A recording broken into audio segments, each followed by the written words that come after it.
And the final realm for us to discuss is the Silence. The Silence has two major archetypes with multiple different ways to build them and a lot of really good utility tools. It's one of the more versatile realms, I would say. So the two archetypes are what we refer to as the Pain archetype and then a old school Control archetype. So the Pain archetype is all based around cards that allow you to pay life to activate effects. So Gorge Beast allows you to pay one mana as many times as you'd like during your turn, and each time you pay 2 life to give him +2/+1. Shadow Mage allows you to, on summon, pay 4 life and then deal 4 damage to all creatures, acting as kind of your AoE. Doom Beast allows you to pay 2 life to summon it, and it's a 2 mana 3/4. And Shadow Siphon allows you to pay 2 life to deal 2 damage to a random enemy. Or, if it's been upgraded, pay a single life to do 3 damage to a random enemy. Now, these all, the stats themselves or the effects are a little overpowered for the cost. That's part of why you're paying life, but it also all plays towards a payoff. So, Altar of Despair is a curse that you can summon for 1 mana. And how it works is once it's on the board, every time you pay life, you add that many blood counters to it. And then once you have 10 or more blood counters, you can pay 8 mana, or 6 if it's been upgraded, to destroy it and summon Natal, God of Blood.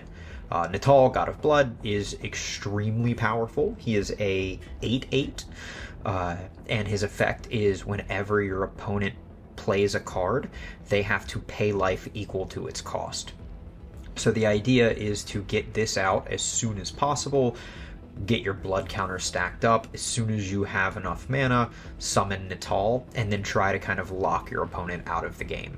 So you're paying life as you go to activate this, but we also have access to the most life gain out of any of the realms. So we have cards like Drain that allow you to deal 3 lifesteal damage to an opposing creature.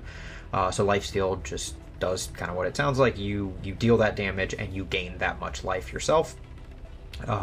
Congregation of the Dam allows you to do 2 lifesteal damage to all opposing creatures, or if it's been upgraded, deal 3.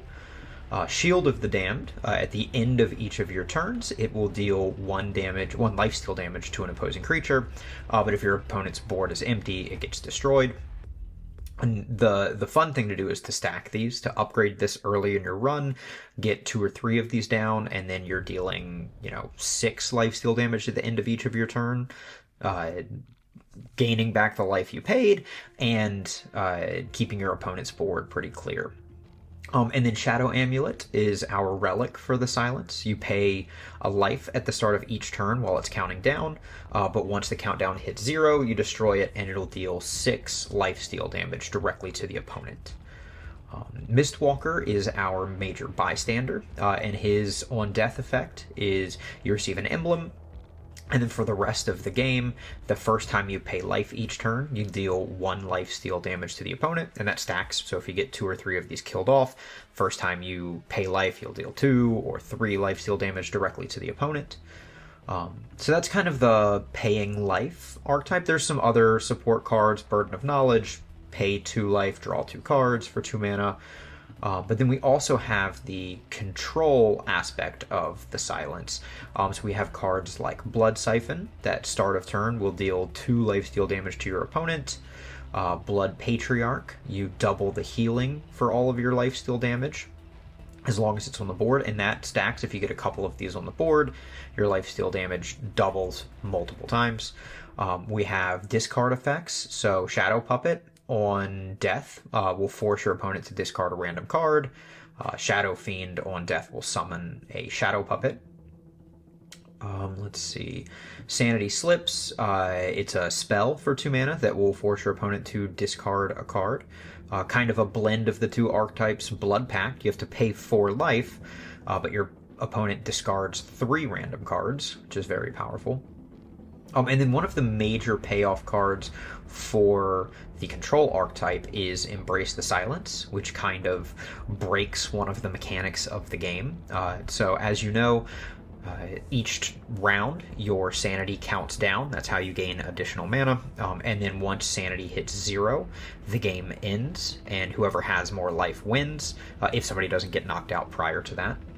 So you essentially have 12 turns to end the game, which is kind of hampering to like a fatigue control-esque strategy, but Embrace the Silence is how we get around that. It's a 1-cost spell, and you gain an emblem that says the game doesn't end when sanity hits 0, and then if you've hit Brink of Madness, it'll also gain you some life when you play it. So it's a very, very cool, very unique to the Silence card. And then we have our late game payoffs. We have the 4 Horsemen of the Apocalypse. Each of them has a end of turn effect. Conquest is the cheapest of them. His end of turn, your opponent discards a random card. Death, end of turn, destroy a random enemy creature. War, end of turn, summon a 5/5 Bloodsucker with Lifesteal.